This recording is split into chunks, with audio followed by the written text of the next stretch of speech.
யோவான் எழுதிய நற்செய்தி அதிகாரம் 20 இறை வசனங்கள் 1 முதல் 9 முடிய. வாரத்தின் முதல் நாளன்று விடியற்காலையில் இருள் நீங்கும் முன்பு மகதலா மரியா கல்லறைக்கு சென்றார். கல்லறை வாயிலில் இருந்த கல் அகற்றப்பட்டிருப்பதைக் கண்டார். எனவே அவர் சீமோன் பேதுருவிடமும் இயேசு தனி அன்பு கொண்டிருந்த மற்ற சீடரிடமும் வந்து, ஆண்டவரை கல்லறையிலிருந்து யாரோ எடுத்துக்கொண்டு போய்விட்டனர். அவரை எங்கே கொண்டு வைத்தனரோ எங்களுக்கு தெரியவில்லை என்றார். இதை கேட்ட பேதுருவும் மற்ற சீடரும் கல்லறைக்கு புறப்பட்டனர். இருவரும் ஒருமித்து ஓடினர். மற்ற சீடர் பேதுருவை விட விரைவாக ஓடி முதலில் கல்லறையை அடைந்தார். அவர் குனிந்து பார்த்தபோது துணிகள் கிடப்பதைக் கண்டார். ஆனால் உள்ளே நுழையவில்லை.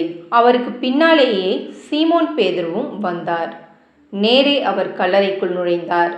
அங்கு துணிகளையும் இயேசுவின் தலையை மூடியிருந்த துண்டையும் கண்டார். அத்துண்டு மற்ற துணிகளோடு இல்லாமல் ஓரிடத்தில் தனியாக சுருட்டி வைக்கப்பட்டிருந்தது. பின்னர் கல்லறைக்கு முதலில் வந்து சேர்ந்த மற்ற சீடரும் உள்ளே சென்றார்.